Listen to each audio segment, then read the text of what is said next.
in. Yeah.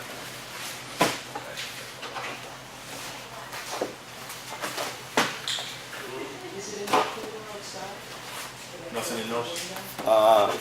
Signature, and it looks like, I think one of them's probably just a single. We should have probably told you to wait on till about 5:30 till we, Oh, okay. so Well, we're gonna let you go first then. Thanks. They're gonna be at Wolfboro by 7. okay. Planning board.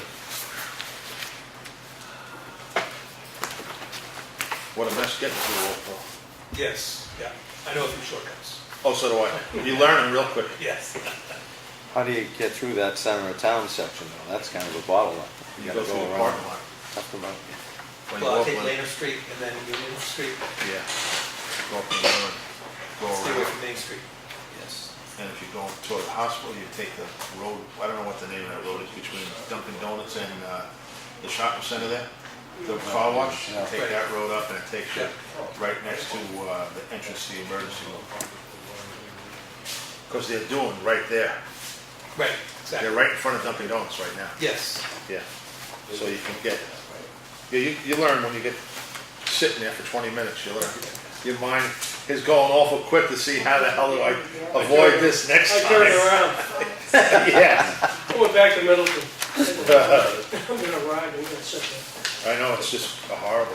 But I guess, We had an office at Clark Plaza, which is down in that hollow. Uh-huh. And on real big rain events, the water would come gushing out of the catch basins. Oh, really? It was, you see 3 feet high easy. No way. Yeah, it's a mess. And I can't imagine how you can fix it. You can't because it's a big dip. You gotta raise the whole parking lot for crying out loud. Anything else down there? Wow. Oh, Yeah, it's horrible, it's horrible. Today, well, they're starting early now. They're starting like 5 in the morning, Right. you know, so there's no easy way to get there in the morning. You know, I mean, they shut the traffic down. It's just really hard. Just hard.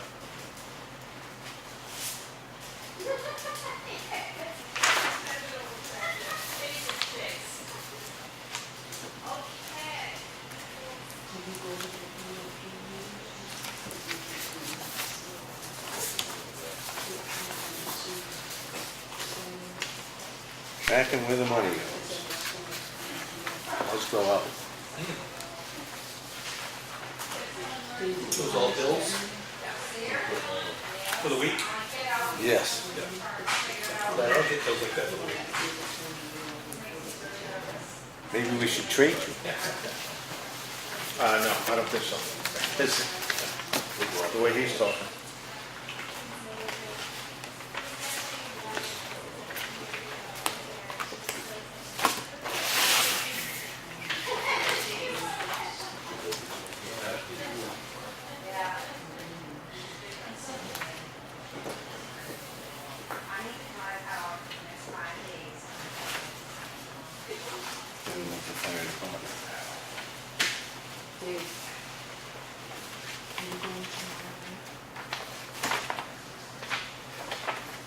We have a CBA tomorrow.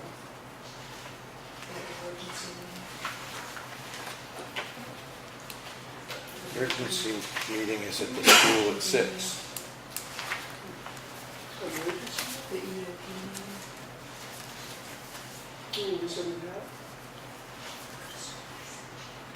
No, you sent me the recordings. Recording secretary?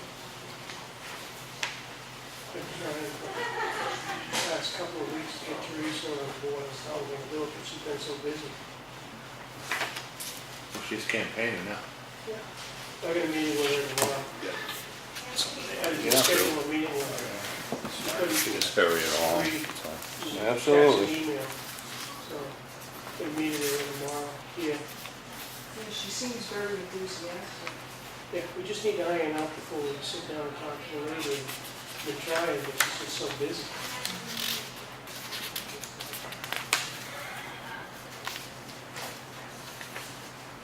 She looking try.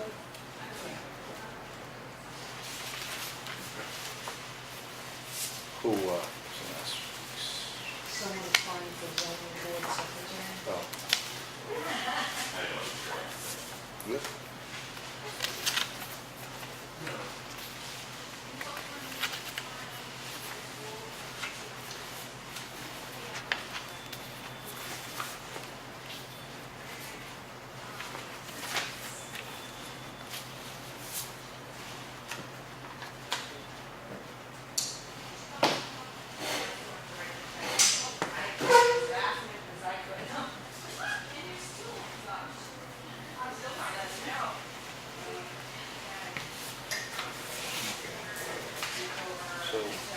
thought we would have qualified for that bottom box.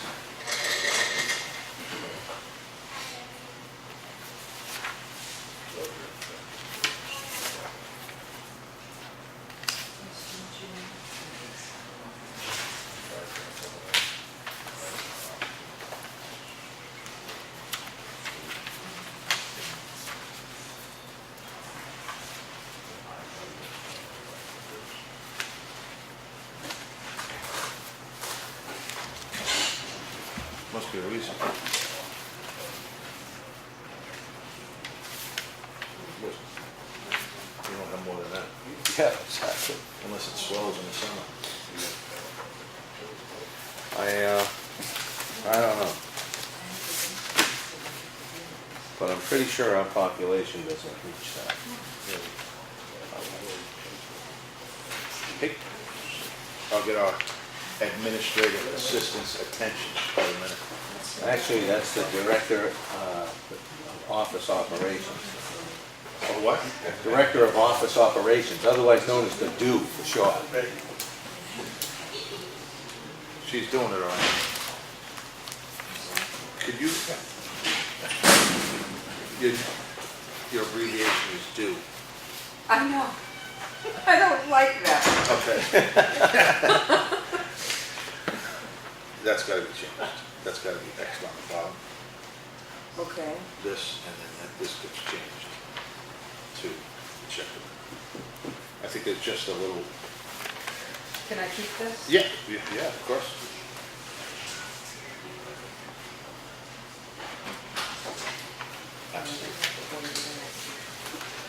Okay, you can continue doing what you're doing. Do. I'm doing the thing. Oh, boy, gonna have fun with that. Yes, I've been causing problems here. Providing nicknames for the staff.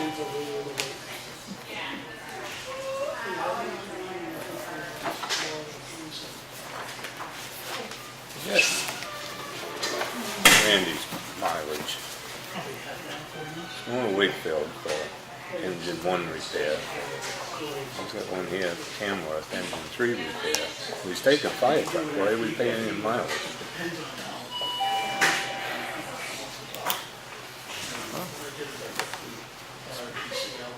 I mean, I can see paying him to go down to the station. Give this to Claudia. Yeah? This should be less than. You should probably ask him that. Yeah.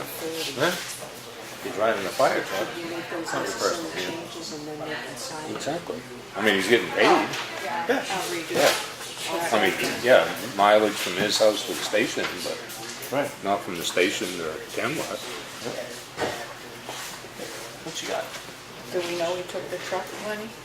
Well, it says, why would he go to Wakefield? It says engine 1 repair, Tamworth, and Unless he engine dropped 3 it repair. off.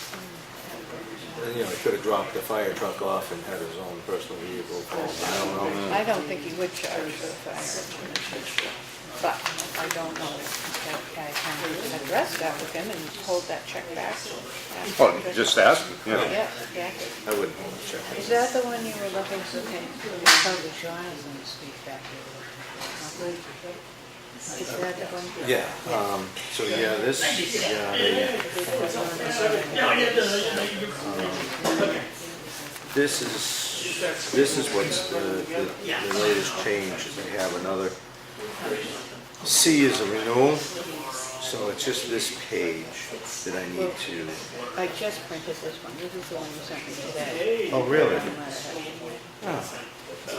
Okay, Do you think there's something wrong with it? yeah, it's missing a letter C, which would have a renewal clause, so, Yeah, okay. yeah. Okay. I will, Let me take that away. Hold on. I will pursue getting you the appropriate documentation. All right.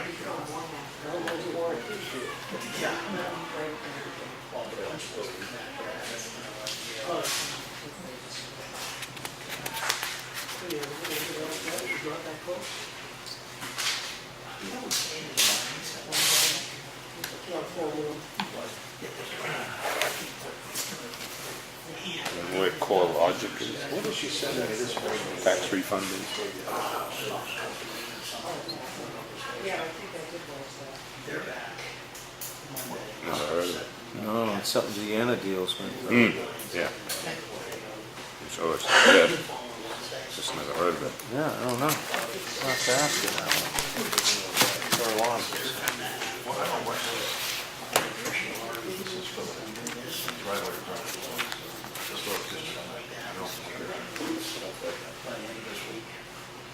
So, I'm kind of hoping, we gotta wait till the 25th. Yeah, they found out more than 25th, they gotta have some measure the counter option. Should we pay you? What we're gonna do for cooking, yes. Okay, I think what I get is he wants a driveway, he bought a piece of property, and there's a break in the stone wall at some point, but it's probably not the best place for our driveway. So he went to, oh, you got it? So he went to the Historic District Commission to find out if there was any hoops he had to jump through at that board level. In which case they said, no, you're fine as long as you get approval from the zoning officer for proper lines of sights and so forth. They didn't have a problem.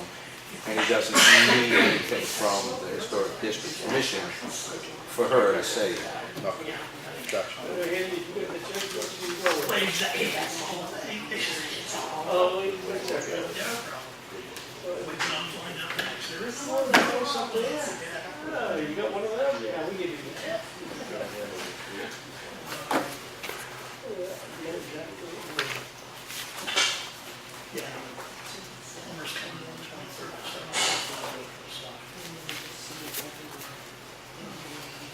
Close.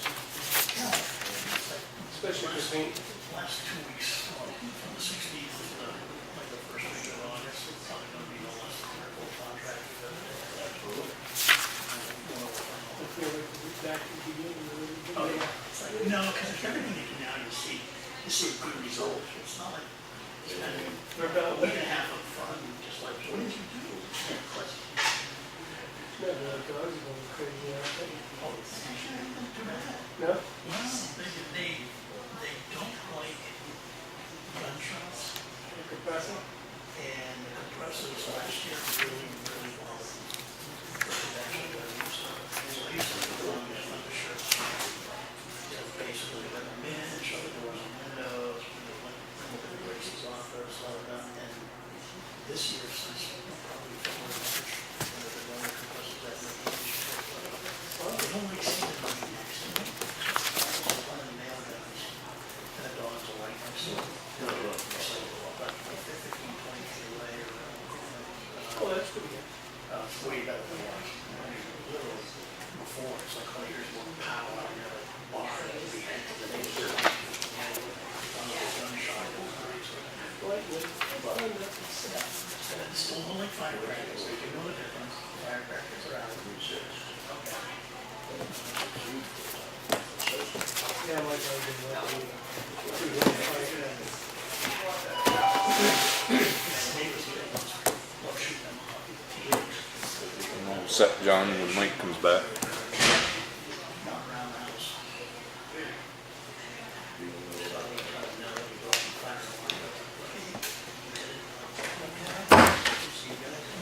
CoreLogics is a company that combines all kinds of banking needs as far as mortgages go.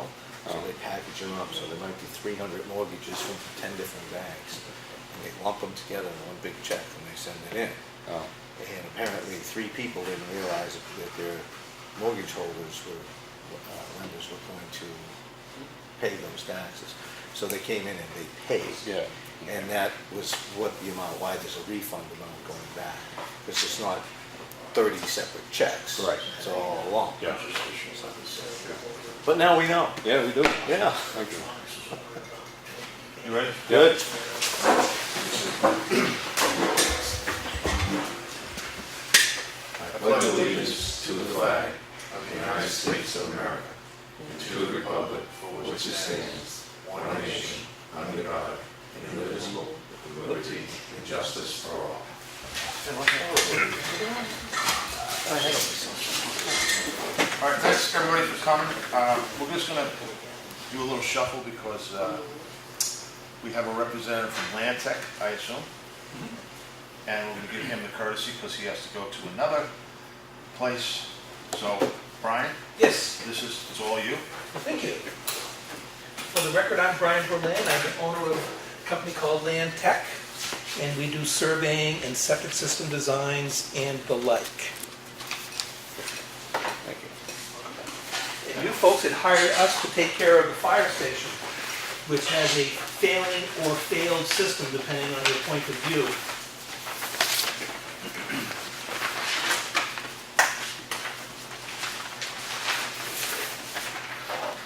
So when we first looked at the job, we were looking down near the road between the monument, what I call the monument and the station.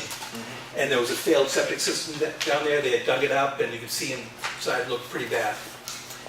We wanted to continue putting a leach field there. We dug a test hole and found a surprisingly high water table and a real hard silt lens at about just under 2 feet. And I think the existing septic system was placed in that soil layer, which is why it failed, because it has very, very low flow coming out of that building. Okay. So we talked with Mike a bit about it, and when we dug that first hole, we also dug one in the back thinking we might be switching to a pump system, and it turns out that we are. One of the things that we had also looked at was trying to retain the original tank. We're stepping away from that and going with a new 1,500 gallon tank. And one of the benefits of that is we'd be able to, if we needed to expand that building, we would Yes. take it. Because that thing's, if you've ever been in our fire department, it's full. You Right. can't get a golf cart in there, I don't think anymore. So this is a 600 gallon per day system, which is the equivalent of 4 bedrooms. So it's a large house's septic system. Whereas on a normal week, we're talking weekly flow figures in this building, not daily, they might do 75 gallons a week. You know, they don't use their kitchen, they say, and the washing machine might do 50 gallons, and they don't use that all the time. Okay. So there is a lot of room to grow in this with this system. Well, there is the potential, our fire department someday will probably utilize that building a little Right. more than today. Right. Is this set up so to be using a grinder pump in this system? No, it's an effluent pump. Okay, just an effluent pump. Yes. Because I didn't know if we would need one. It's 1.5 inch line, it looks like, so. Yep. It's a small grinder pump. And then it's simple wire. Excuse me, small effluent pump, not grinder. It's I knew what you meant. It's just a 10 wire that runs. It's a 10-3, right? The regular pump, like Yep. the double pole. Yep, 120 volt, Oh, it's just a 120 Yep. volt. Okay, so there's no 410 horsepower. big, nice. Yeah. I knew it wasn't. I've had one of these systems before. I didn't have any problem with it. It worked fine. So, but that's good to know. It's not any big major drain electrically. I think somebody had raised a concern about that, and I didn't see it, but it's good to hear it from you. So we basically end up with a pump chamber and a pump and an alarm. Yep. And that's pretty much it. That would be different from a standard system. Yep, it's a 2-part tank. First part's 1250 gallons, which is the septic component of the tank. That overflows into a 500 gallon pump tank. Great. And again, one of the other concerns you had voiced to me was in trying to reestablish the original area for the septic system that was there, the leach field. Right. Was we actually ran into DES. Yeah. So we really can't be operating down there. We needed to be moved back. And as you say, there's a saturation point down there Right. as well. Because those were, I think, some of the concerns that were brought up by folks, and that's the explanation why shifting. And all the perk test up in the higher ground was good, right? Just a little bit better than the lower ground, Okay. but it seems like that it's a large system, and it's long and narrow, as you can see. It seems to fit better with the landscape up there. It's tucked out of the way, Right. and it doesn't interfere with the aesthetics of that monument that you have. It's, all sounds good. Yeah, because to we really me. thought we were gonna go in ground, Right. down below, like the existing septic system. Yeah, and that wasn't gonna Yeah, work. the soil said that's not happening. Yeah, we didn't want to build anything up. Yeah, I don't know, yeah, you guys do anything? Pretty straightforward. I say let's get it on. Okay, well, I can give you application forms, and I would certainly understand if you wanted to run it by the fire chief. Yeah. Yep. Take a chunk of desk. Pardon me? Take a chunk of the desk slash table, whatever it is. Right here on top.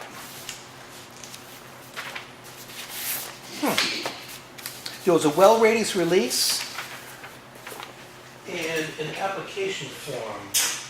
It might still be in my car. You get some stuff there. There it is, that's it right there. Okay, thank you. So here's a cover letter, kind of explaining what we just discussed and why we moved uphill. This would be the application form and the well release form because the radius of the well extends beyond the property line. Ah, yeah. So you are waiving your right to stop an abutter from putting a septic system in that radius. And Could be one already right there. Could be. yeah, Yep. It's pretty close to that little gray house. unless you wanted to pony up the money for another well, which I don't see that happening anytime soon. What are you guys doing back there? This faces. Keep him honest.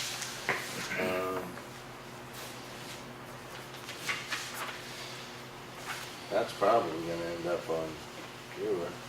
No, now that I think about that, if that's a pre-1989 well, you don't have to sign that form. That's, Oh, it's definitely older than that. Yeah, I think that got built in the 70s. okay. Okay, so Station. relay the form. All right. That would be this form right here. That one does need to be signed. The station was built in the 60s. Okay. I'm sure the well went in shortly after, or at the same time.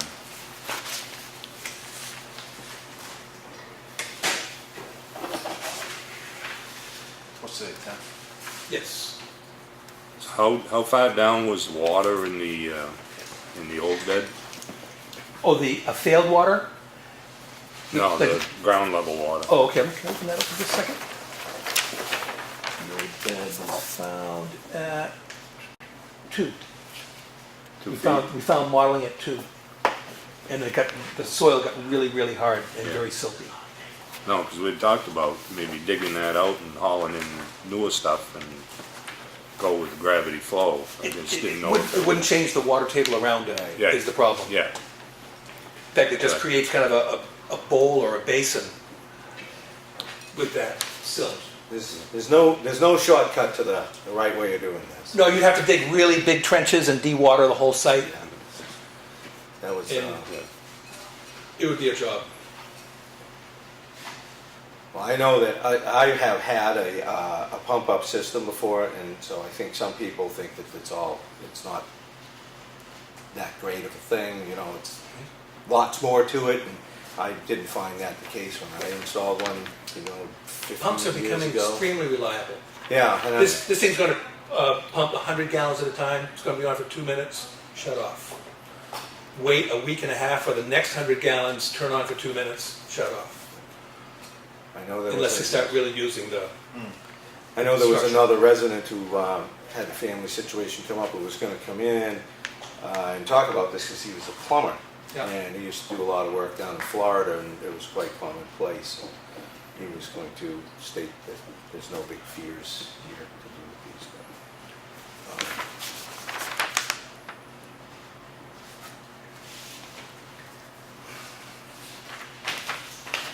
gravity is always the preferable solution, but we couldn't go closer to the road because of the setback from the river. Right, yeah, If that river wasn't there, we could have probably made that work. yeah.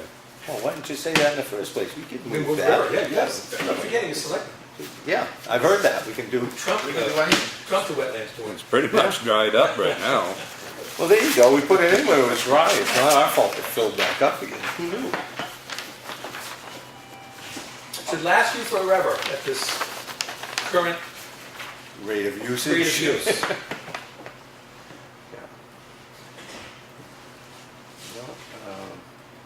Well, we got 50+ years out of the original one. It's not bad. God knows what's been flushed down it too, over the years. And I'll leave that solely for his minutes. Sure. Brian? Yes. Don't fight, take turns. Hi, Brian. My name's Dave Strauss, Jack Russell. What's the difference between gravity and pump up as far as cost? 1 time, 1.5 times, 2 times, 3 times? It's the price of the pump and the The pump complete station. system. Might cost you another $1,200 in this case for a pump Between a system. gravity system and a pump system? Yes. That's it? Yeah. Including the One of the alarm bigger system, expenses is the electrician. the alarm system and the Right. pump and, Yeah, that's been around $1,200 for this that's one. pretty reasonable. Yeah, I've had experience with it before, so when it was kind of alluded to that, you know, it's gonna be a very expensive thing, it's like, I don't think it's those transmission lines Godzilla gets caught up in when he attacks Tokyo. I remember something a lot less of an ordeal. It's one breaker, one line. The electrical use isn't even worth mentioning, it's negligible. What's the In capacity, this case, what's the tank capacity of the main tank? 1250. 1250, and how much of that is the effluent? The pump? That's all septic tank, then it overflows to a 500-gallon To a pump 500, well. okay, so Yes. it's 12, that's not including the 500. No, that's a separate compartment of the tank. But that was what John had originally wanted, was a 1500 gravity or otherwise, so that was already part on the table. We still have to maintain, I'm sure, the 1250 to make sure sludge doesn't get into the, Yes. 1250 is the tank size for up to 600 gallons per day. yep, you treat it like a regular septic system, I'm sure. Yep. Pump that, Yep, up. pump You it want 2 the years, sludge into 3 the years. pump side. Well, I'm good, happy to move forward I'll with make a this. motion to move forward with the Lantern septic system Cheaper than that. for the fire station. I'll second whatever motion we need to. And any Move more this forward. discussion? Lenny, you got any discussion? No? All in favor? Aye. Okay. And that means we can pay you. Thank you, yes, and there's an invoice right underneath this thing. Yeah. Yeah, okay. Thank you very much. They'll get in this week. All right, Okay. Thank you. get that to the office. Excuse me, Brian. Yes. Can you spell your last name, please? Perlind.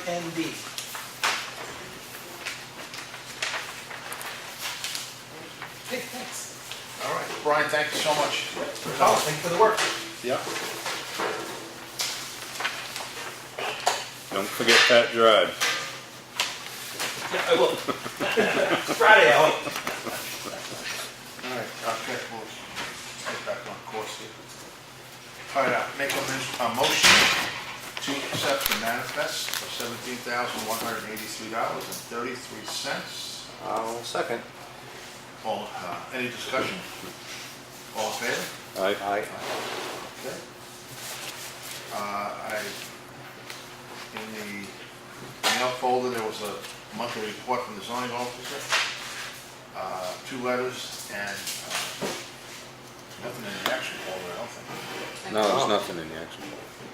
Okay, I make a motion to accept the selectmen's minutes of July 3rd. Second. Any discussion? All in favor? Aye. Aye. Also make a motion to accept the minutes of the work session, July 2nd. Take one, will you? Second. Let's not fight over this. I know, I'm trying to be fair here. Let's not fight. Any discussion? No? All in favor? Aye. Okay. All right, we're gonna go right to public comment. Go ahead. Any public stuff? Are you still set for Thursday 1 to 10 for that? I have acquired the necessary paperwork that you had requested. Thank you, sir. I have acquired a set of keys which I have neglected to try on the doors, but there are several keys, so I'm hoping one of those doors will open. Thank you. And I will be there at 10 a.m. And Andrew from the New Hampshire Conservation Alliance will be there. He's a field rep. And we're going to go through the building. And now, he's from the Alliance. And he's performing what tasks for you at this point? They're actually going through it to take a look at it in the event that we decide we want to get an updated assessment and get matching grants for that. He'll have his extensive homework already done, plus what they had from the original grant back in 2007. And now, this assessment, this point, the goal here is to look at getting onto the National Historic Register. If it's a case where we want to apply to the National Historic Register, the assessment would be part of the requirement for that. Okay. I just figured we'd get that spelled out so everybody knows what we're talking about. Yeah, and then theoretically, more funds would be available through grants to continue. Based on what I'm told from people that are in this field, if we're able to get it on there, which they think will be pretty easy to do for that building, the opportunities for types of grants will open up dramatically.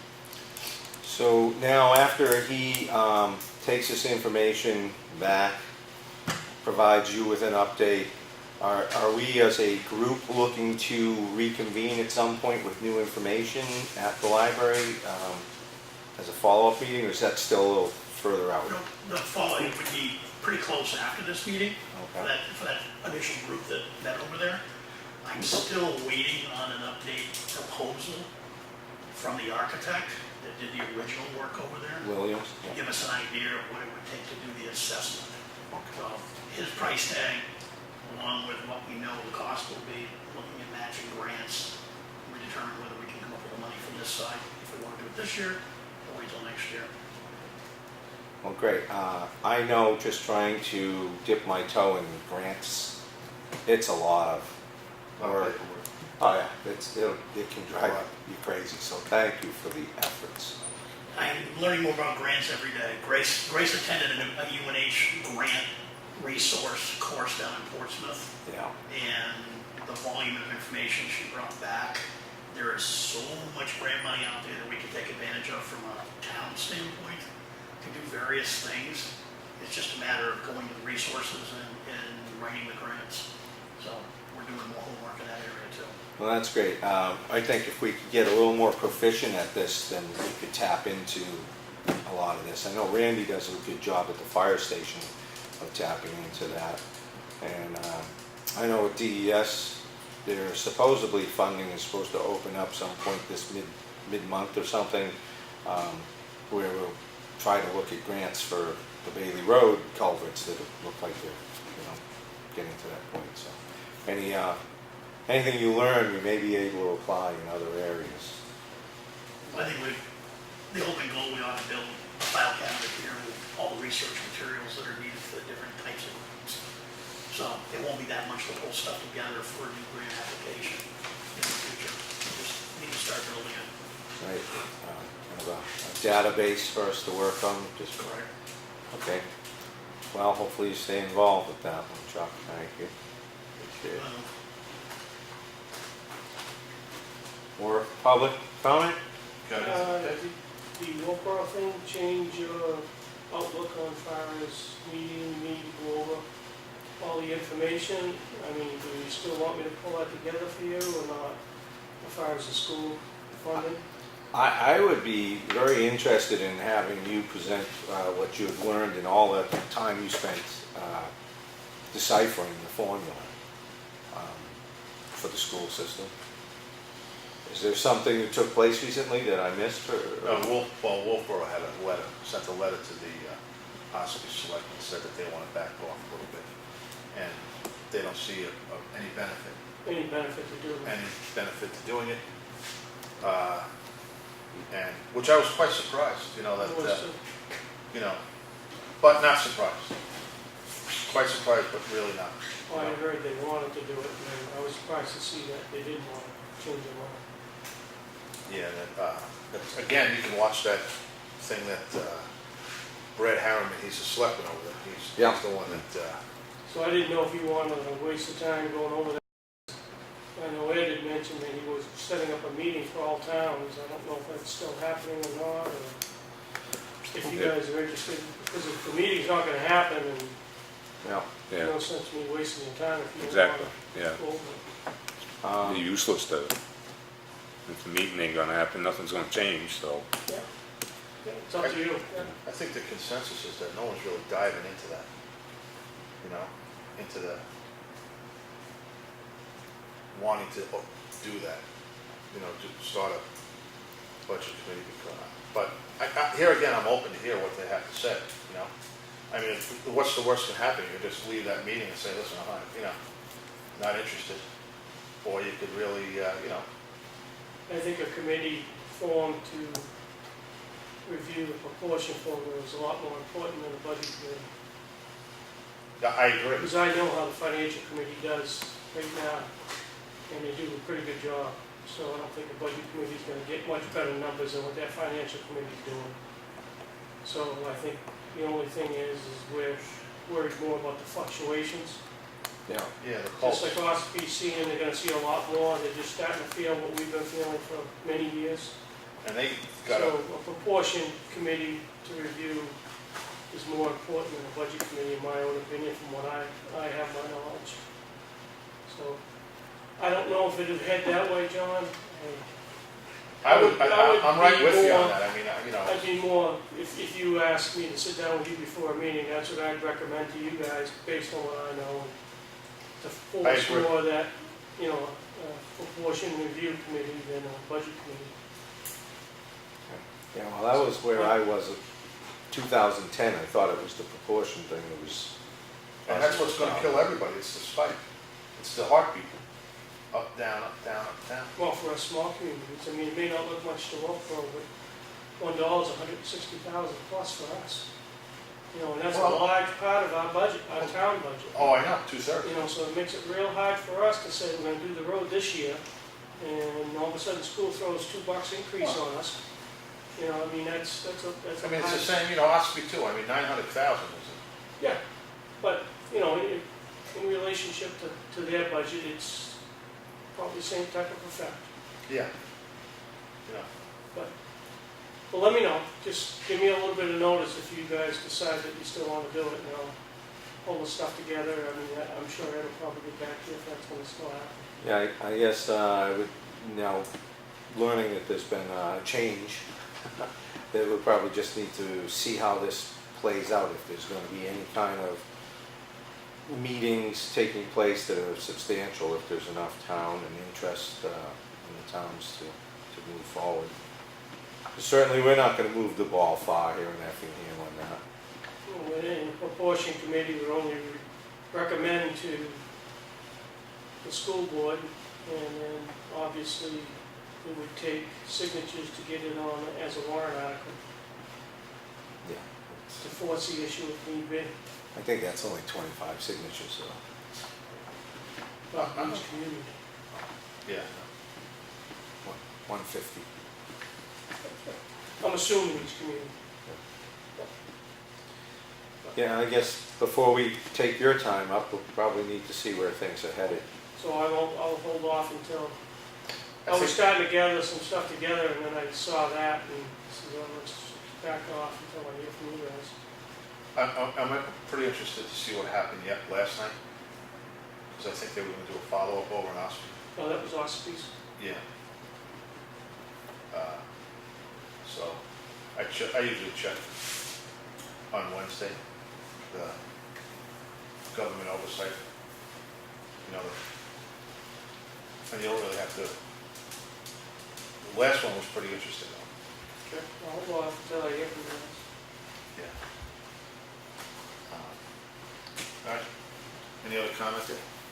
Over there, do you have anything? Packed house tonight. The summertime always No, brings it's it not, we in. don't have an air conditioner. That's why. Wow, is that all it took to quiet the crowd? Nice. All right, okay. I got just a few things. I did get a phone call, again, no, I don't really pay too much attention to it, but I drive it now, I see it, the potholes. You know, on School Street, they're getting kind of, Oh, you know what, had a follow-up here today. Well, I think you got it too. was from Bob.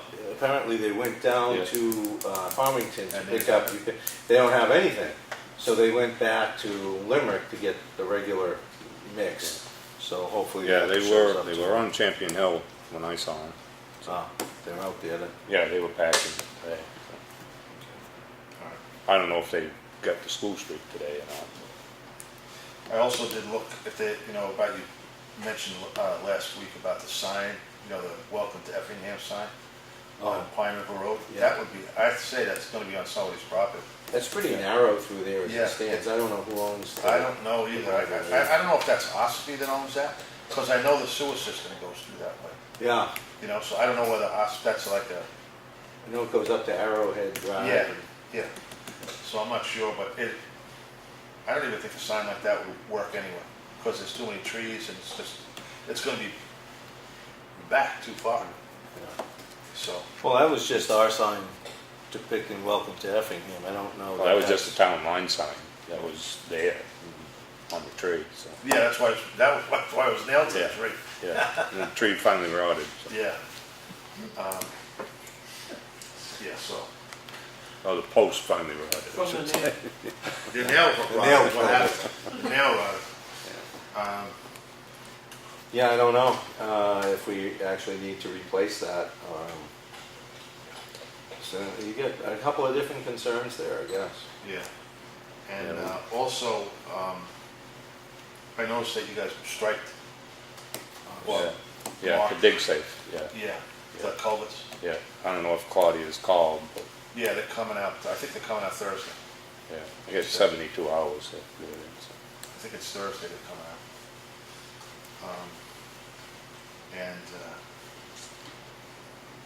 That's really all I got. I didn't hear from Jim about, and that's what we have to do. We have to really seal up, before we, I think, in all due,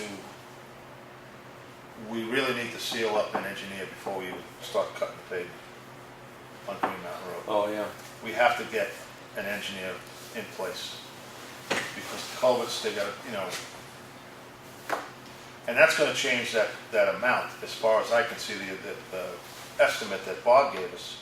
Because if we're gonna use the material that they took out, I don't think we're gonna need all the material that he says is gonna go in there. I think it was 20 ton of Yeah. rock, different size, material to go in there, but we're gonna reuse the stuff that he digs out now. If it's good, Yeah, yeah, if it's not, no sense putting back. yeah, I think maybe where the savings that may come from that would offset the engineer would be more directed at the timeline, because Bob said, hey, the unknowns, so I'm really pushing the envelope for time on this job because I don't know how long it's going to take. So, And one concern Bob had was who's going to be in charge. So an engineer would be, if he has a problem or, The engineer. whatever. So Yeah, he says, I want to report to one person, not, yeah. Well, the engineer's gonna report to him to see what he says. yeah, but, Yeah. if he has a problem or something, he can, Exactly. you And know, that's, he ain't gonna call us and no, we're gonna go out there and give him 3 different ideas or something. no, that's why we have the Yeah, engineer. so he wanted at least something clarified as the oversight, who's gonna Yeah. oversee it. do you have an idea when Bob would be ready to break ground? I didn't ask him, no. Because I guess that would be something we should probably need to get to know, so that you're I going to thought talk to. the way he Tomorrow talked, morning. the way he talked Friday, I mean, once it got dig safe, then he probably ain't gonna start on a Thursday, he probably wait and start Monday, but, I thought he was planning on starting right off, the way he talked. Maybe that's something you, John, could coordinate with the White Mountain Survey and Yeah, I'm gonna Bob. call first thing Yeah. tomorrow I morning. don't think they need to go there every day or anything, let's be, Well, in the beginning, just what they did in Townhouse, just Yeah. to let everyone know, yeah, is the engineer goes every day and gets a feel of the contractor. yeah, And then he reviews, and then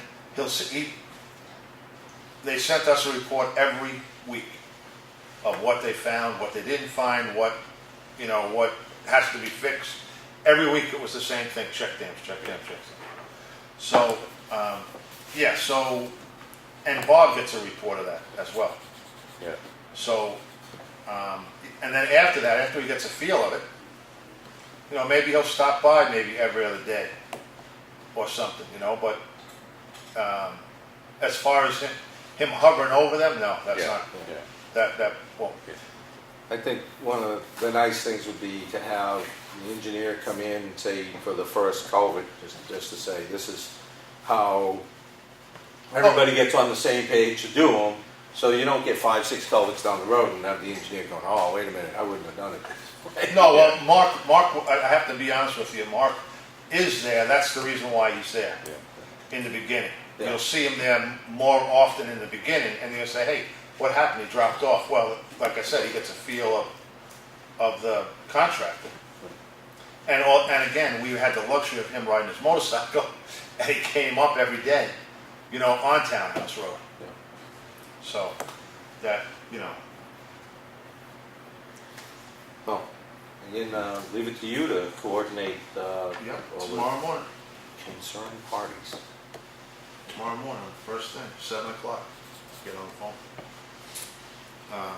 And that's really basically all. I know you got a bunch of stuff, but I don't.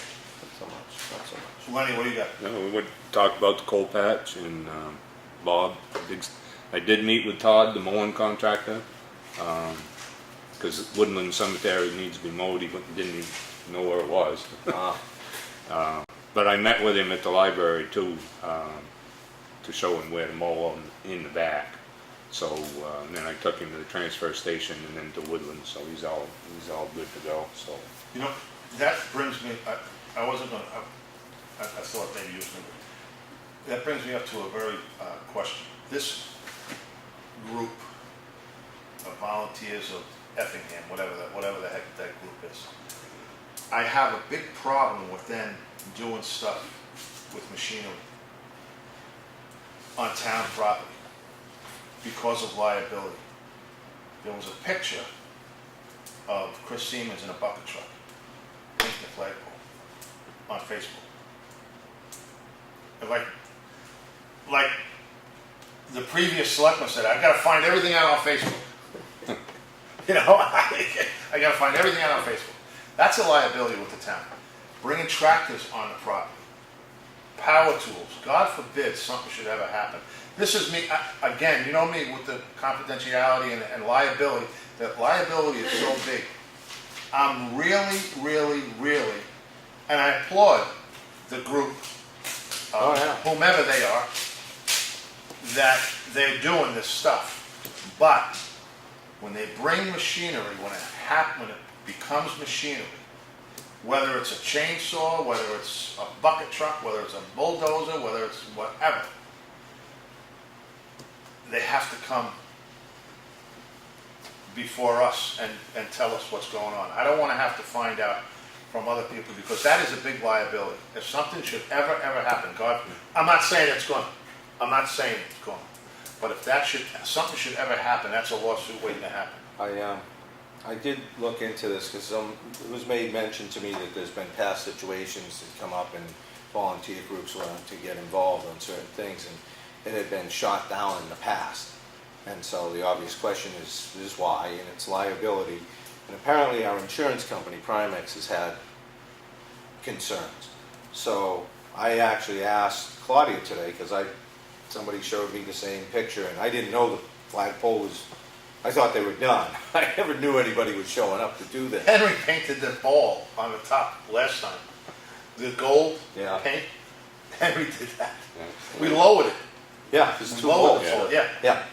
But there again, though, so I've asked Claudia to check with Primex to get their position on this as it stands today, not what it was whenever in the past. Because a little bit of research that I did do in looking up on the legal issues involved, municipalities are advised to get waivers, whether or not they hold up in court in case somebody gets hurt, who knows. But the scope of the work, who is on the property, everybody needs to be accounted for, and whatever type of equipment and so forth is going to be used. So there are a number of concerns, there's more than that, on just the function, and that we really should know all of what's going to take place before it happens, which makes good sense to me. And that brings up another concern is I do understand Facebook has everybody involved on Facebook, but the selectmen aren't being told who's participating, which seems problematic if it's all about identity, keeping secret identities. or whatever. Transparency. So, I mean, if we're going to allow any of this to go forward from today on, I think we need to do our due diligence and see what we're supposed to do on the town end. And then we may have to ask for certain things from the people who want to do some volunteer work. And one of the things is liability insurance. You brought up the landscaping individual. We don't allow people to run a lawnmower on town property without liability insurance. So this, I guess, falls into the same category. And whether it's true or not, I've been told that volunteer groups like this could actually get, and don't hold me to this, it's just what I was told, insurance, liability insurance through Primex. And that was gonna be one of the, this truck full of snow road, that was gonna be one of the questions that I was gonna ask you, where you said you had to call in the insurance company. Yeah, You could, groups like this could go in and contract for a weekend policy, 1 day, 2 day, 3 day, for whatever limits are required by the town carrier. right. And it's fairly inexpensive because you're only talking like a 3 day period of time. But it may be a way then to keep it cost effective for the people that are doing it, but yet have the town be in a position where the protection mechanism is there Right. from an insurance. And it's also for the people that are doing these functions. I mean, it's not solely for the towns end. But yeah, I that's the whole thing. I think we need to be more involved if we're going to do these types of projects, which I'm not opposed to doing, but I think we got to do it right. I think it's a great idea, but this, you gotta be, that word liability has been coming. The other part of this, John, is to me is this board could do better by actually addressing the town municipal issues that come up out there, whether it's a flagpole needing painting or the next thing that comes down. Ultimately, that should be rest here with us to get these things done. It's nice to have volunteers to do things. There are some things that, you know, maybe it's negligence or neglect on our part that we're not getting them done.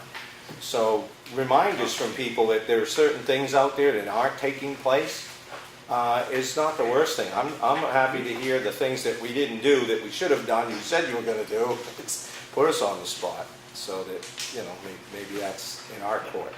But we still need to make sure we're encouraging the volunteerism part of this. Yeah. Oh, yeah, Because absolutely. plenty of people willing to do stuff. And it's community involvement. I'm all for that with you know, the library and different things we've discussed. So yeah, absolutely. Yeah, no, I'm It'd be all just for as simple as a waiver from our insurance company.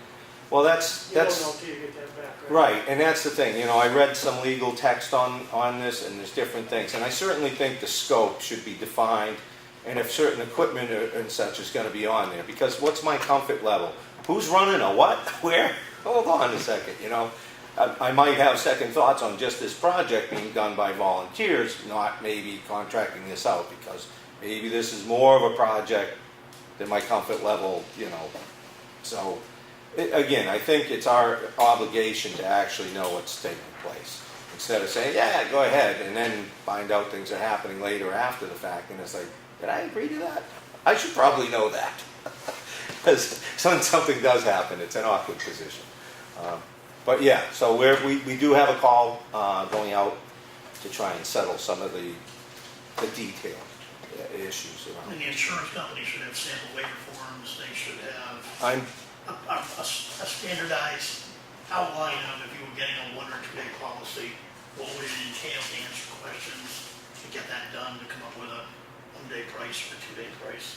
And if we don't get the sufficient answers, because we didn't ask the right questions, I would entertain putting better questions forward, get the information back, and of course, once we get it here at the office, it's there for the public too, so all the follow-up.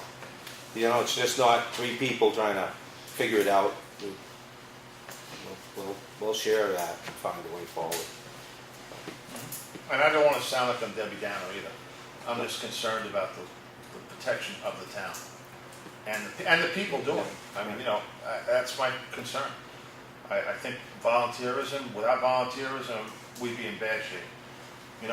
Not just here, but everywhere, throughout the country. I mean, but it's just a matter of protecting all parties involved. That's all. And it's the age we live in. Yeah, that's a shame, but it is. I don't know if, the chief just walked in the door, if he had something, but we had questions for him. Loaded gun. Go for it. Actually, I think, Lenny, we were looking through the sheet there, and you... Yeah, your mileage form. You take engine 1 to somewhere.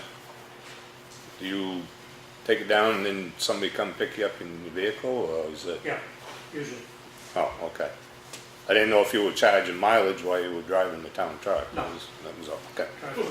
Drive to the station, Yeah. and then either the wife comes and gets me or whatever. Yeah, okay. See, that was the explanation I put forward. No, just clarification.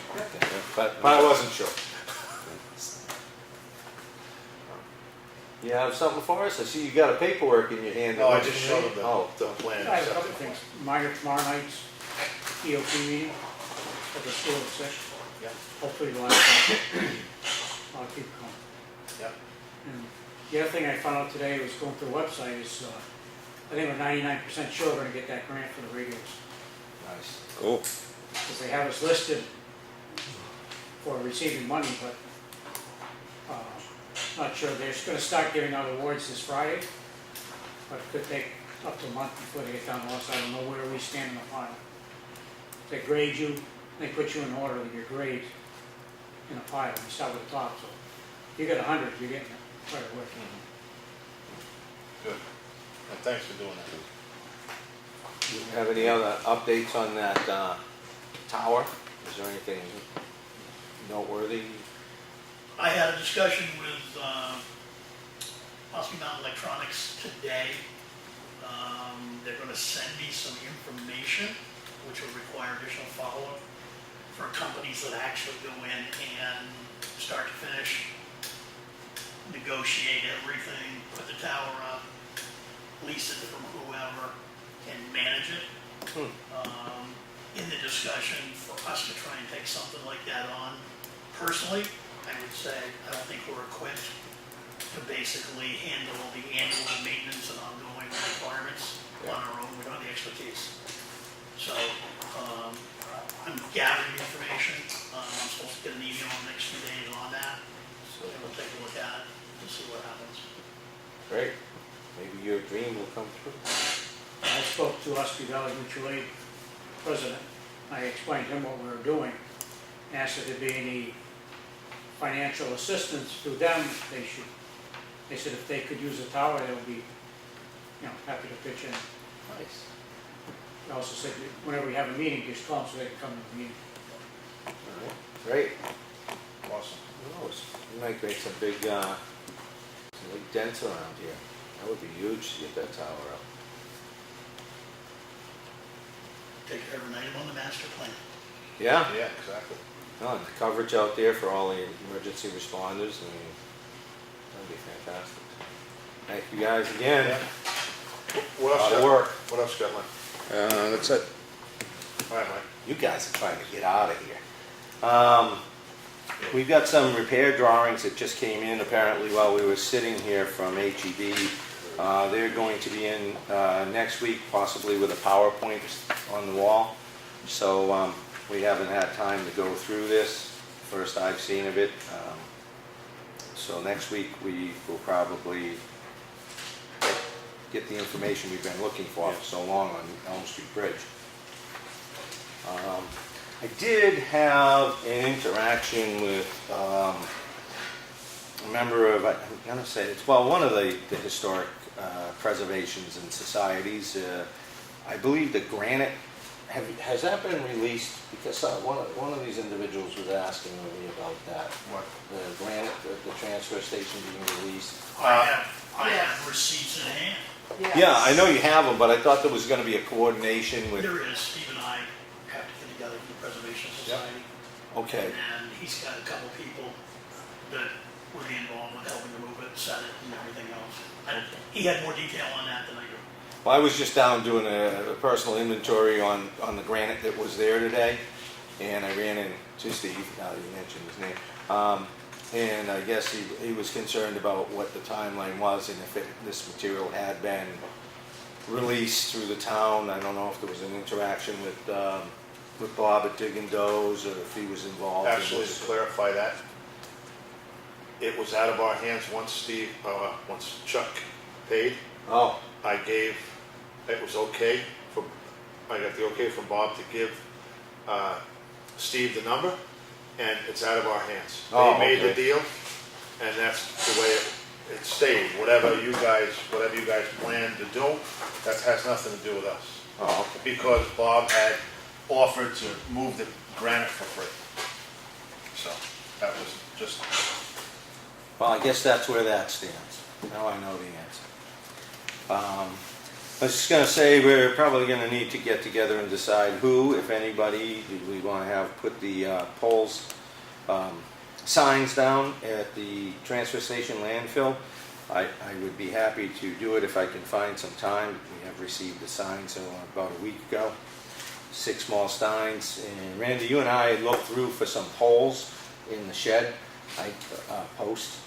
I don't think we really need anything too big, probably more like delineator sign, poles. But I don't think we have anything that size. I think the smallest one maybe 6 feet. Yeah. 'Cause I mean, we don't need a really wide, rugged, pole, but do we purchase those from do we have a standard outlet that we go to? that's what costs money to ship. Right, no, I don't want to ship them, right, that's, Yeah. but It'd That's- probably be cheapest to go right to Clark's or Tractor Supply and buy some fence posts and okay, drill a hole in it. yeah, Bolt the sign on. Yeah. they- all right. You can get 5 foot, 6 foot. However, I will be in Concord the 25th of this month, right down the road. I have to go to a reclassification. So I'll be by the prison. If we have any signs, If you have signs, or if you want me to pick up posts there, I don't care, whatever you want. are they reasonable price there, or I think the whole thing was shipping it, wasn't it? Yeah. Because they're heavy. Yeah, I mean, I don't know how many signs, how many poles you need. If you only need half a dozen poles, well, You know, we have like you said, two no dumping signs and 6 landfill signs, so the 2 no dumping signs are more substantial of a sign. I mean, if you You're only gonna go talk- at the gate, right? Yeah, So they can, go on the real post that we have. Yeah. yeah, That's There's so already one just go there. to Clark's and put them up. yeah. I mean, it doesn't, Yeah, makes, if it was like last time when I got a bunch of them, I got a whole load of them. And plus signs I picked up too. So, and that's, so I guess we've got that figured out. There are signs that we're probably going to want to add to the transfer station would be a new recyclable sign, taking the bottles, the glass, out of the recyclable. We have a sign there now that'll have to be changed, replaced. And then there's the acceptable materials for glass. And according to the flyer I've got, there's like beverage containers, glass food containers, drinking glass, window panes, mirrors, ceramics such as coffee mugs, Pyrex, porcelain like toilets and sinks, as long as you take all the parts and pieces of other things off of them. Those are all acceptable as glass. And then an unacceptable would be, we might consider another sign that just says like headlights, windshield glass, any type of light bulb or plexiglass.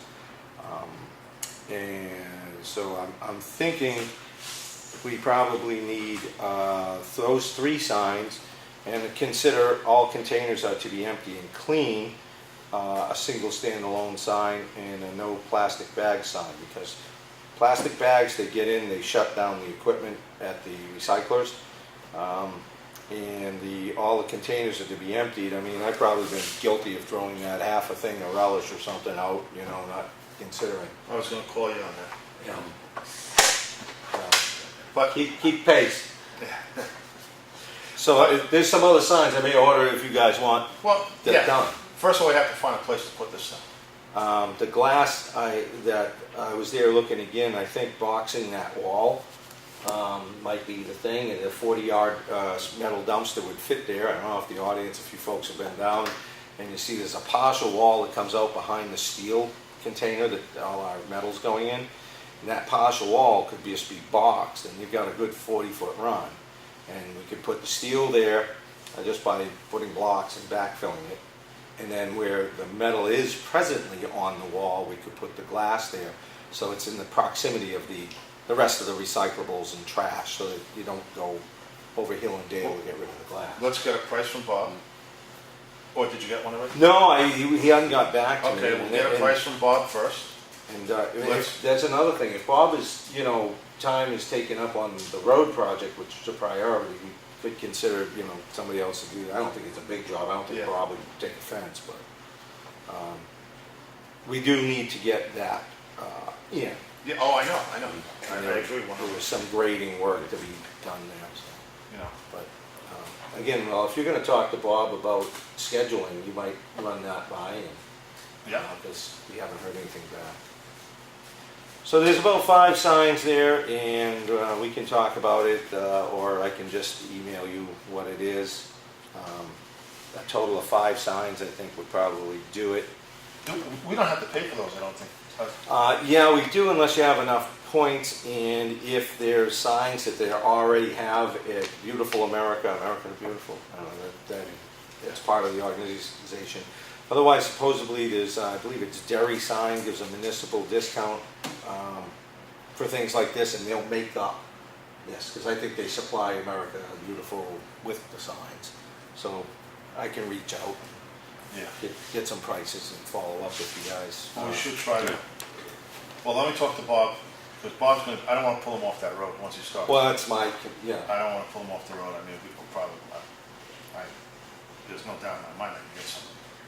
Yeah, it's not a big job. So. We've got other things we can keep Bob busy on, figure. No, I don't want to take him off that road. All right, so that was the signs things. Prepare the location for the next dumpster. I do have a call out to the people who deal with the glass. She was out of the office today, so I left a voicemail. We're going to get signed up with them just as we're already in with the waste management and everything. We just need to have an account to verify that we have that all set. What's the D-Day on the glass? Well, or don't we have one yet? Well, we do. I think as soon as we can get this dumpster in and get people training to do it, the better. Especially with the guys at the transfer station. But I mean, it's going to take some focus. Is it coming right up, or we get a month or 2 months? Or? We've got some time. In fact, I'll give you the date in a bit because I have that. I'm just looking here. What line are we going to take this out of? What do you got in the transfer station? Solid waste collection, repairs and maintenance.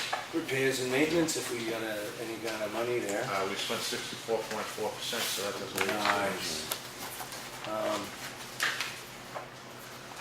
Wow. As a matter of fact, we budgeted $2,500. We spent $1,611 so far. That's probably to do with brush pits and cleanouts and things we're trying to streamline and do better on. Well, anyway, we can work session and find where that's coming from. We don't have. Well, we're gonna have to. Maybe we'll turn to those volunteers sooner than we see what we can find in the insurance category. Because it's just gonna take. I think buying some blocks would be the biggest thing in a load of the tool fill. Maybe a little more, 40 yards. 40, no, it's about 30 something feet long. 30 something feet. Square it, throw everything extra back in, top it some inch and a half or 3/4 crush. Anyway, we'll work on that. Maybe that's a work session. Townhouse Road shoulder repair. You brought it up. I brought it up in April. Have we made any inroads on that while we still have a road to save? Well, I think we property. talked to Bob about it. We're gonna do it when he's out there doing Green Mountain. Yeah? Yeah, he's gonna do Townhouse Road. Did anybody look at Pine River Road? Did you look at Pine River Road Yep. to straighten it out? Yeah, there's a lot of space there to even swing wider, but there's vegetation in the way. So I don't think it's a whole bunch of more room is necessary, maybe it is, but there's a lot of vegetation that seems to be Yeah, the blocking line the of line of sight, sight. yeah, on the right-hand side. Yeah, Yeah, but I just, to straighten it out, because it's just, you come, even the bus company, bus drivers complain, because when they come out like on an angle, and their nose is sticking out, you know, halfway in the road. That's why when they pick up the kids, they block the whole road. yeah. They used to be able to, you know, Yeah. they just block it. Well, I guess again, your hot top would be coming from Frank Carroll when he's on the Green Mountain Road. Would that be what you were planning? Yeah, I don't even know if we're gonna need any. I think it's just a matter of cutting the sides down, to straighten it out.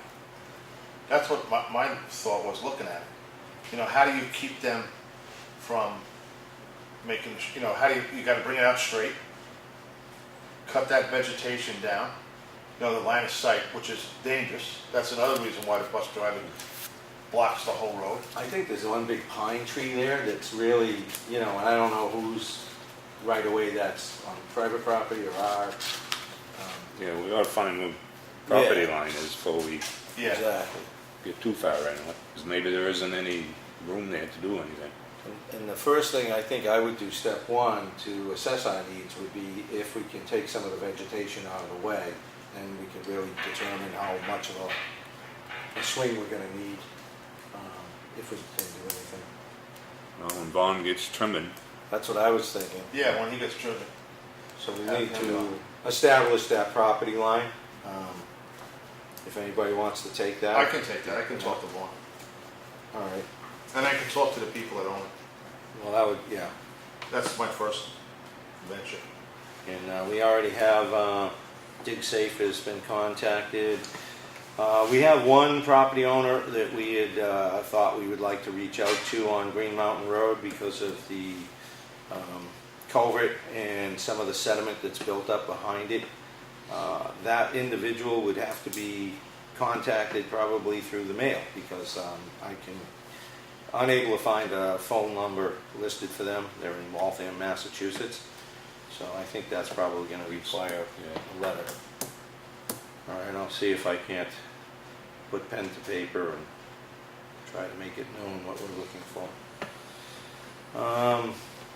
And the same on Green Mountain Road, on the end where all the birch trees were being discussed. Do we need to contact the property owners on both sides there? I don't know that that's our right of way if you're gonna get up on the hill and take a bunch of saplings. Well, that would be, yeah, we'll have to get a hold of Samantha, probably, because that's right on the corner. Yeah, that's one side. we don't know what the state got there for a right of way. Well, we should notify, if we're gonna go up, we should notify the people. And that's another thing, we should put an ad in the paper Yeah, saying that we're gonna start work on Green Mountain Road, expect delays, you know, give them forewarning that, you know, it's not like they're gonna be driving up Green Mountain Road and all of a sudden they're gonna be stopped there and they got half the road chopped up. And we have to notify, well, this is all hinging on the engineer now. Notify dispatch, right. that's a big thing. Notify the post office In school. and school. And ambulance. Andy can give us the number for the ambulance. Well, that'd go through dispatch. Yeah. You had the school, dispatch, Care Plus, and who else were you? Post office. What's that? Post office. Post office. You know, give them a heads up anyway. Yeah. And do we want to let people know that there'll be townwide trimming taking place? Or Yeah. okay, another ad. And I'll get a hold of Vaughn and we'll find out when he wants to start. Okay. You know, well, just because we're talking about it, otherwise there's no real reason to bring it up, but when it comes to the comments that were made last week about the vaguity of the RFP that went out for tree trimming, you know, one of those things is we targeted an arborist, a certified arborist. We have somebody that's familiar with the town, lives in the town actually, come forward with the price that we could afford, $20,000. That is not going to take all the trees and saplings and issues out of the town, because we have 42.1 miles of road according to the state, or by lane 84.2 miles. And when you take 84.2 and divide it into 20,000, that's like $237.53, I believe, for a mile of a lane road. So the idea that the three of us could go riding around for a few days and put ribbons on trees and think that it's going to hit price points, or that we know which trees should come down because they're not healthy or whatever. I just have to say, it is kind of an open RFP. We appreciate that, but it's kind of just what we have to depend on. We can't go out there and do it any other way that I can see personally. And apparently it's been working out pretty good with the gentleman we hired for landscaping, which we basically put things out pretty much the same way. And we're seeing a cost reduction on there, and a good response by the people who bid on it. So some days you just can't be everywhere doing everything. Let's see. So we talked to that one. Frost heave signs, I know I brought it up a couple times. Up at Mad Cow, we got a pretty good price for the corrugated ones. 12 by 18 signs for $3.80 each for a lot of 50. Do we want to go forward with that? And we should probably think about what we're putting those on. Maybe we don't probably mount everyone on a stake. I think some of these things ends up on trees or whatnot. But any ideas? Do we want to purchase those? Well, they're a heck of a lot better than the paper. Oh yeah, they didn't. I mean, It that's just what didn't work. Yeah, our neighboring town uses the corrugated. Oh yeah. Lenny, No, they're a better sign, but I mean, how many paper ones we got left? I think there was a package of maybe 50 or less. All right, so let's get rid of the paper Yeah, ones use first. the paper ones first. Get rid of the paper ones. Well, I don't know what we spent on them, but they fold up in an evening. That's my thing. I mean, all right. Well, I mean, we have an everybody- allotment for us. Everybody knows in the spring of the year, winter, you get frost heaves. So the signs are just up there as a courtesy. I mean, everybody's going to know. If they don't, they'll find out pretty quick. Well, this is, maybe it's the frugality that Well- I have. We spent $360 to put these flimsy signs out one day to have them fold up by the next morning, which to me just seems ridiculous on the idea of, let's save a couple nickels because we got this junk, and it doesn't do the purpose.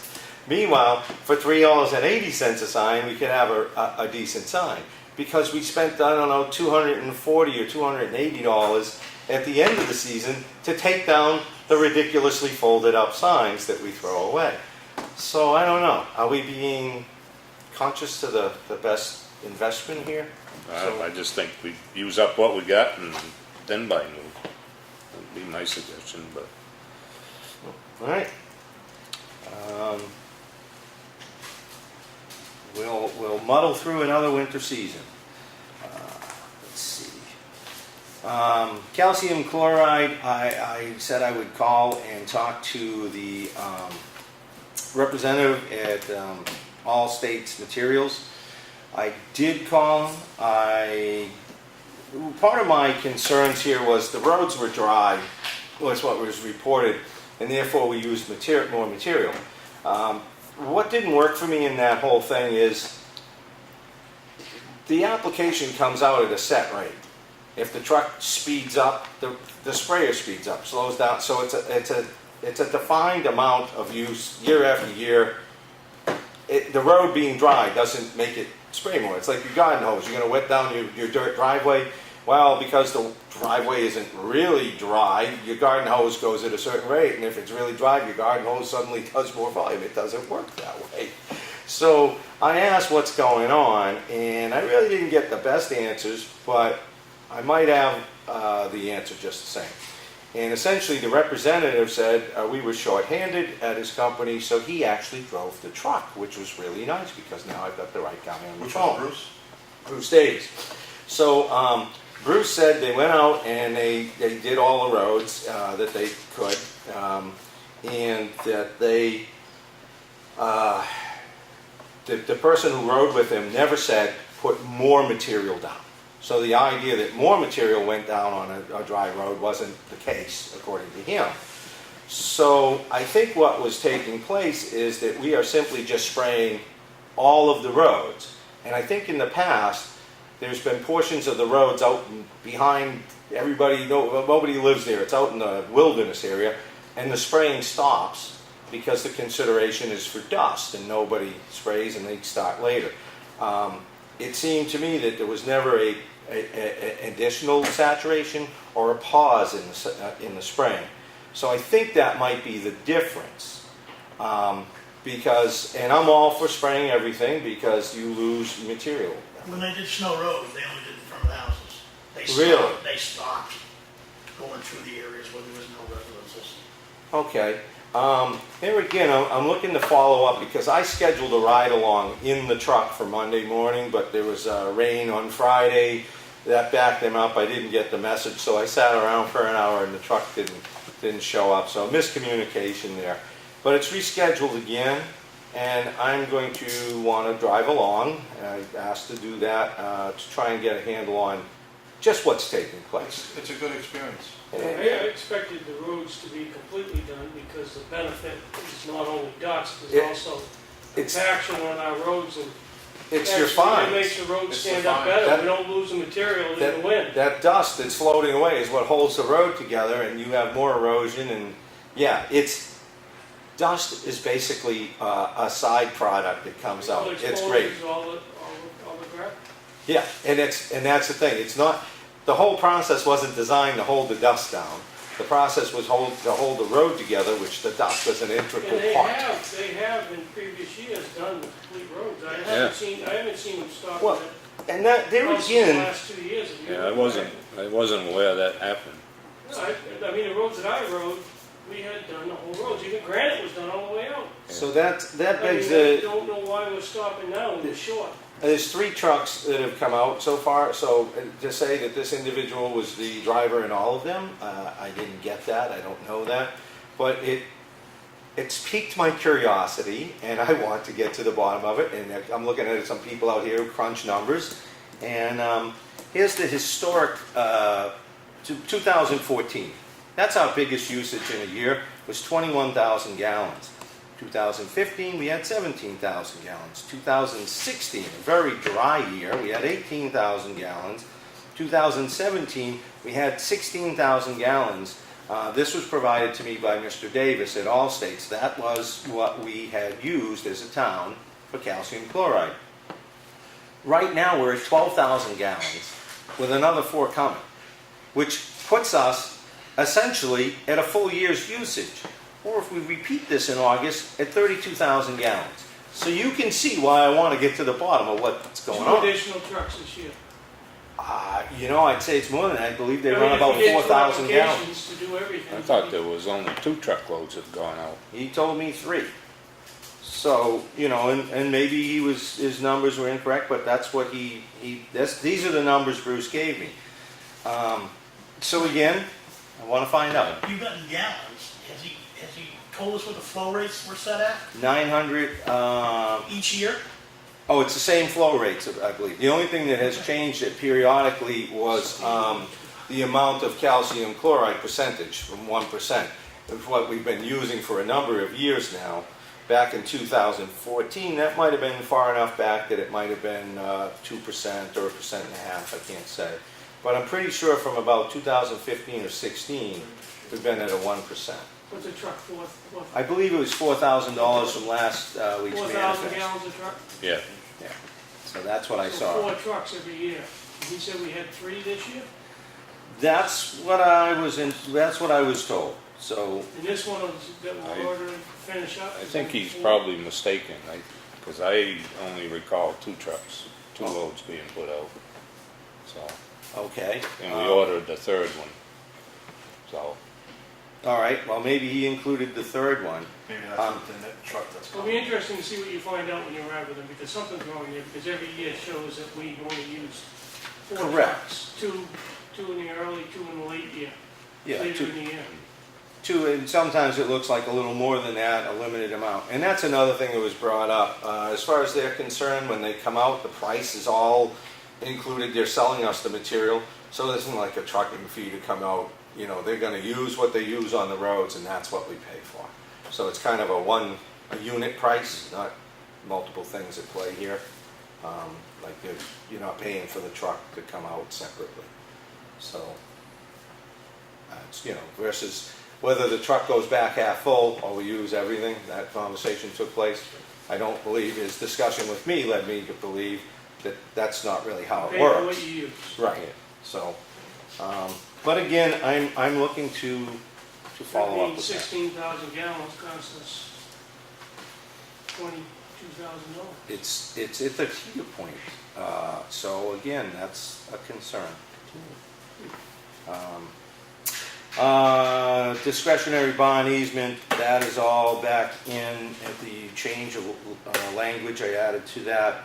And then there's a couple of documents that need to be filled out in the office. I may have to do the follow-up on that possibly with Avatar so that this whole thing can go away and we can finally be done with it. You know, just to back up on the calcium, Yeah, what you should ask him yeah. is why back in the day we did one application. To me, when we split this application, I think I told you this before, it's like taking a half a pill, instead of the whole pill. And then we rake it, we grade it again. What we're doing is we're disturbing everything that has been settled the second time. That has been we're disturbing the base that we're making the first time. I think we do more damage splitting this tank, half here and half there, as opposed to back in uptown, we used to do one whole. Application was like 2%. Actually, no, I'm thinking back now, because Chuck struck a nerve when on Snow Road, that they bypassed, some houses. Yeah. We went from 3% down to 1 when people weren't living in between. We still used calcium, but we didn't use the 3%. We went down to 1 just to say that, just to put a coat of calcium on the spaces that no one's living on. So we still did have calcium on the road, because I'm trying, and that's a good education, because they play with that thing in the. Yeah, they can make all kinds of Every town, adjustments. John, does more than one application. Most towns do No, more than one. yeah. And We used to the do two. calcium that you put in the road stays in that road. It holds and binds that together. So even though you're grading that up, you're not removing that. You're disturbing it though. You're disturbing it, but it's also, when you spray back again, you still got the compaction. I don't factor believe back that. Again, you don't lose the dust. I beg to differ Every on town that. does it, John. Well, what I've learned is Well, he's gonna find out for us. I've gone to The trainings. spray amount, I think, is wrong. As you know, I go to these road trainings so I can try to understand some of what's taking place. Not that I'm looking to be the road I agent. got the state specs and the reasons and all that stuff. I can send that to you. Well, I go in and I sit in with all these guys at DPW managers and the guys that run graders and all this stuff. And the biggest input I get from them is the towns that can afford to do it. When they grade something with calcium chloride in it, what they tend to do is roll it. come back and water it and roll it. And that's what I've seen in literature that says that's how you get the best solidification or crystallization after the fact once you disturb it. So I do think there's a portion of it does get broken up and lost in its effectiveness unless there's a certain amount of saturation water-wise and then even if the car is compacted. So depending on your timeline with the weather, I think there is a bit of an effect on how the chemicals react. But as long as things stay in place and we don't need to grade all the roads or certain sections of roads, I wouldn't hesitate to say, well, leave it alone as long as we can and get us to the next application, if that's reasonable. If it doesn't work out, it doesn't work out and you can't do it. But to the idea, what John's putting forward, if it ain't broke, don't go fixing it. And that might not be a bad way to approach it. We used to do 2 full applications, 2 full ones a year. Once right before July 4th and once, I think, toward the end of August. September maybe, early September.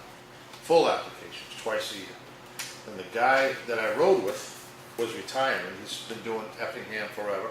He's retiring. He says, you know what, you guys can really back off and do 1 full application a year because you have pretty solid roads. And he showed me what to look for, on the roads. It's nice, wet, nice and shiny, packed, flat, and that's when we took his advice and we only went to 1 application. I mean, that's just me. But you'll find out, right? Yeah, well, I've had some discussions with him, and again, this is their representative, and it seemed to me at the time, his view was that so many variables in the makeup of the material in your roads that it's kind of difficult to say here's the answer, do this percent, boom, and that takes care of it. He wasn't going to be nailed down to that. So we'll and continue. Also the width has a lot to do with it. Yeah. They set those booms, whatever they set the boom at. 12 to 14. Yeah. That's what they do, yeah. But that has a lot to do with the application as well. So anyway, I'm going to try and find answers, and I know there's a couple members of the budget committee out here. You'll be looking for those, so I'll see what I can do, as well as for the rest of the board members here. I wanted to ask where we are, because I think we're done with the right-of-way ordinance, and perhaps we'll ask our town administrator if everybody who was weighing in has, and if we are at a finished product, because I know that our winter road contractor had expressed an interest in seeing that we have that in our, to have enacted it before the plowing season, as well as Lenny, you had brought something to my attention on my road, and those stakes have not gone away. No. And I think before I'm willing to go over and knock on the door, make the call, I'd like to have a right-of-way ordinance to say, here's the rules of the road, basically. So anyway, hopefully we can find out if that is ready. I'd like to get it signed in if everybody's good. Chris, is the right of way? You don't know? Haven't seen it. Okay. Well, I will ask Claudia on that. Time Warner. I don't have any idea what the lawyer that was looking to get towns together to pursue whatever. I guess it was to get more people per mile online, which to me means more line, which is a huge amount of money. I'm not sure that the cable company is going to want to do that. I would figure they wouldn't. And I'm not really sure what we realistically expect to gain as a community by trying to play hardball on this. So unless somebody can explain to me, or this attorney is willing to come in here for free and explain to me why, or you guys, all of us, why we're going to get into a tug of war over this with the cable company, because I just don't know what the end game is. Yeah, I don't think there is an end. And so as far as getting in with Brookfield to pay legal fees, I'm a no. Point of inquiry? Sure. I know you brought the subject up. Yeah, John? Espie, New Hampshire, GovernmentOversite.com. Hey, I've been asked to ask you if you considered contacting the attorney in respect to the cable franchise. No, I hadn't considered it at all. I thought there was an interest for her to solicit us. That's where I thought it went. And Brookfield had an interest in sharing legal fees, but we haven't been approached by the lawyer And again, what do you know what our net gain is theoretically on getting involved in this? I was asked to ask the question. Okay. I'm not the meat and potatoes guy in respect to that, but, Okay, yeah, I want, bring it forward. I Yeah, have one more point that's off topic, but while I'm talking, I might as well just throw it in there. sure. Your parking out there is dysfunctional. Yes. Everybody's got 2 spaces, but, you can pull in between, you just can't get out of your car. Thank you. But we'll add a can of paint. Get here early. That's not in the budget. Set the tone by being here early and parking appropriately, and see if you can influence others. Well, again, on the time water thing, unless somebody wants to bring me up to speed, I'm really not at the point where I would be looking to find lawyers to get into a class action suit or something. I mean, that's always I don't been think my it's- understanding. It benefits the lawyers, and It's legal money. yeah. So, anyway, again, it's out there for the public or anybody who wants to weigh in and educate me on all of what I do not presently know. Other than that, I have asked the town administrator to reach out with some questions on Time Warner from our standpoint and see what we get back, and we'll talk about that once we get a response. So that leads me to what I hope is my last question here is the New Hampshire Municipal Association Legal Policy Conference. Do we want to, at some point sooner than later, go over those 43 points and decide whether we support or don't support some things? Or do we want to delegate a selectman representative to go there and vote appropriately on the items for us? It's on September 14th.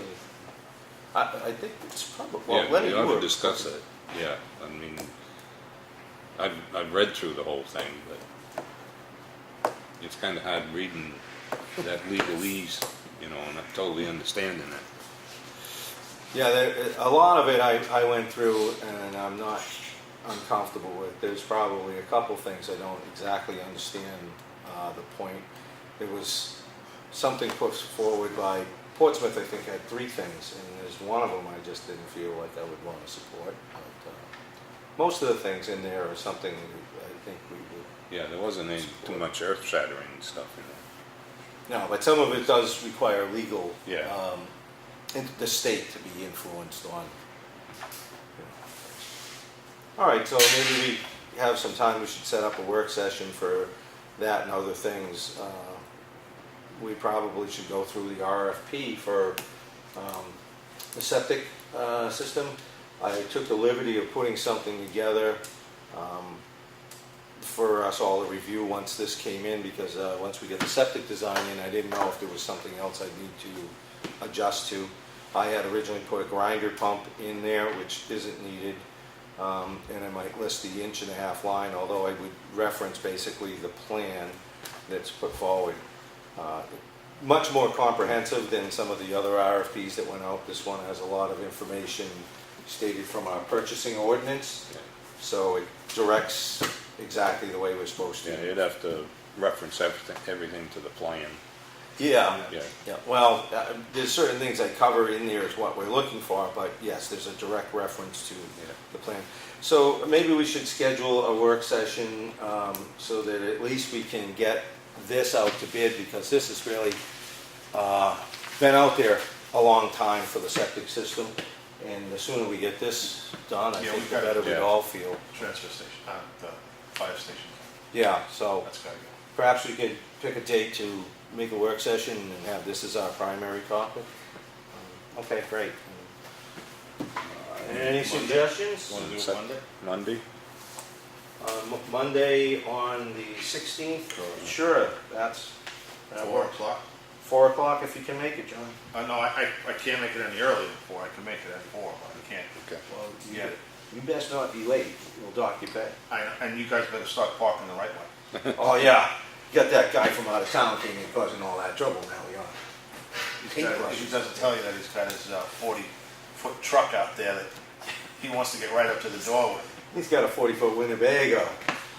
All right, I guess that's pretty much it outside of a reminder that HEB Engineering is expected to be in next week and go over whatever it is we have not had time to look at on the Elm Street Bridge concerns.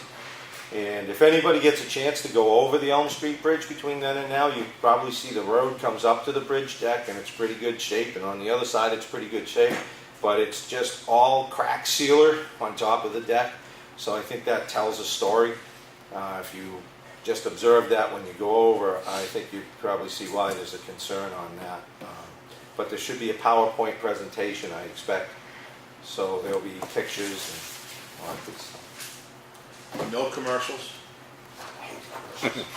Pay extra. Popcorn? Ooh, yeah, that's we right. can talk to Deanna. You know, we gotta talk to Deanna. She started something and she's not keeping up with it. And I want real butter. I will start a fund for real butter. I gotta get her a hold of her. Yeah, that's not fair.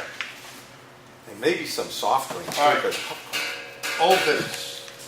I think we covered pretty much old, new. Any new? Oh, wait. Any new stuff? Lenny? No, we gotta go in non-public, Okay. 4? personnel issue. Okay. You have, I got nothing. I get it all done pretty much up front. New, old, put it all in there. I like my salads with lots of stuff in it. oh boy. Elizabeth, thank you very much. Okay. I do have this pile of stuff behind you. I could I find a few. gotta tell you, I gotta be honest with you right now. You're gonna have to get a bigger table. Don't encourage it. Because there's a weight limit on this one. You should see the one in my basement. Oh, God. Public comment, anybody? I get something. You mentioned that the road contractor had given you some estimates for the culvert work and dirt work and remounting for stuff. Yep. What did we get for a number? Don't think I have that with me tonight, but I'm gonna say it was in the neighborhood of about 42 to 45,000. But that's with riprap, all new materials, a day and a half per culvert. I mean, Bob expressly said, do not, hold me to this. It's a cover my tuchus kind of estimate because of all the unknowns. It's a guesstimate. Yeah, on the We're extreme. using But- the money that we got from the state. Yes. SB 38. That's the money that we're planning on. So obviously, we're in pretty good shape if that holds that, correct? Yes, and to Bob's, and again, I don't want to put Bob on, pigeonhole him into this, but he was estimating, in his opinion, on the high end because of the variables that he can't say. Once you start digging up things, it's underground. The guy doesn't know. Well, So- let's be a little bit more fair. That 45 is also going to include, but separated, we still have to pay for it, is the Champion Hill Road repair. We got to pay him anyway. I didn't. Yeah, but that's not That's included not in in that guesstimate. I know, but we still have to pay, Yeah, we still have to pay for it. yeah. So we could probably take it out of that money and replace it, because it's going to be a lien, Yeah, right? So, Oh, I know. yes. I bet you. But Yeah, that should be minuscule compared to that overall. that guesstimate is probably gonna be over because he guesstimated that at 12 culverts and we're doing 14, so. I thought he had 14. I thought he had 14. I thought he said he I based thought he it had on 14. 12, but I could be wrong. Yeah, I mean, we walked it and we did 14. Yeah, but I think, I don't know, I thought he said that he guessed it on 12, I don't. What are you doing with the engineer costs? Is That coming would, out of the entire budget for the road project that was allocated was more than what the paving portion was. 210, 190? So I would think for it to come out of there, or any savings we find in other aspects of it, whether we could legally and properly So we're attribute looking to to it. take it out of the road work The main, contract. yeah, right. Okay, which I kind of expected we would if we could. Well, we have, the operating budget is, Two separate budgets where we get paid out for professional Yeah. services. yeah, well, there's different, again, I guess when you get into those various lines, when you get down to the minutia of it, that kind of plays out through the course of the year. If we have money that's budgeted for the road project, we may take the engineering money, discussion hasn't happened yet, out of that, because that is technically the road project. We might find that we might need some of these other services and funds somewhere else that could only be accessed from those accounts. You know, you can't. Oh, yeah, So- I understand. So it's an evolution in cost. But Once right we- now, it's planned to come out of the bridge, is what you're hoping for. Yeah, the things, if there's allocated money for a specific use, and that's something that could be put It still looks under. like we're well within budget of what we're hoping for. It looks to be, Unforeseen circumstances, understand. right, but right now, We're what the town was hoping we were gonna do. yes, our target That's seems, all I was just trying to see where we were. yeah, the target funding looks to be holding up after, some scrutiny here, some changes. We stepped away from doing some box area cutting out half lane stuff. We had someone look at it who told us it really wouldn't be worth it. It was a concern I had And originally. the date for Bob to start, have you got a John date is- that you, John- I know you need the engineer, but have you got a date that you're gonna start Bob and then you're gonna start Carol? John is going to look into the We're not gonna Bob's start till we plan. get the engineer. So you're gonna do all the culverts first, and then Yeah. Carol? Yeah, You're Yeah. gonna get that all done, okay, I Yeah. just wondered what the. yeah, because he wants to progression come was. in and blitz it. Do it right afterwards, right? Yeah. You know, you wanna start. So the start date, like John said, we'll try to advertise that. He'll reach out to Bob and we'll get a definitive number from Bob and hopefully from White Mountain Surveyors. This is when we're gonna start. We'll advertise that so people can be informed. The culverts, when they get done, they just need to get done. They can sit there dug up, with top layers of gravel for whatever amount of time is required. Frank, I had a discussion with him, and he felt as soon as we were ready, if his schedule looked good, which he seems to think he's pretty flexible, would come in, and a best estimate from him would be a 6-day project, which I said, let's not get crazy, let's at least figure 10 days or something, Did But- Bob give you a date schedule of how long to do the 14? Originally, he had a different way of looking at it. We just had a work session with Bob, and he's thinking that he's going to concentrate his efforts in a 2 to potentially 3-week window. So we're keeping the road under construction just for that block of time, and that's our goal. It Is looks to like a month and a couple of weeks. yeah, we Do probably. the whole thing roughly. It depends on how those culverts come out and go back in. It could be, 2 weeks, maybe 3. That's what we're hoping for. Again, it's the unknowns. So, but when Mr. Carroll's take on it was that he was going to come in and reclaim, I think it was about 4,000 feet of road, and he'd have a grader going behind it.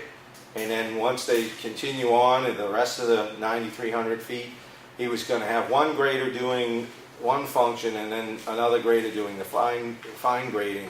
So he was going to throw at least 2 graders on it. So he's planning to try and expedite it on his end. He'd like to get it all done as quickly as possible. Probably is easier on them to hold the integrity of the road once they've done it. So. Thank you. Any other public comment? No? Okay, I can't find that in here. What's that? The professional services. It was a Warren article. 4130 line item. Phil. Yeah. What is it? 2130? 4130? I believe it's in 4130 professional services. And then you also have, we also put a trust fund, I think it is, started Right. professional right, services with the same amount. So we gave you a line item. Contracted Professional professional I got services. it. Yeah, we gave you a line item for this year's budget, and then we also did the CR of 5K. It's got approved with the town. Yeah, okay. All right, so, do I hear, okay, any other public comment? No good, okay. Is there a need to go into non-public? I believe Yeah. there was. Okay. For Employee, Employee. RSA 91-A:32A. Roll call? Enter. John Meisner, here, yes? Lenny? Aye. Aye. Mike? aye. Okay. We're gonna enter into non-public at 7 o'clock. Thank you all for coming, and enjoy the nice evening. Thanks for all your work. Yeah. Have a good day. Yeah, thank you.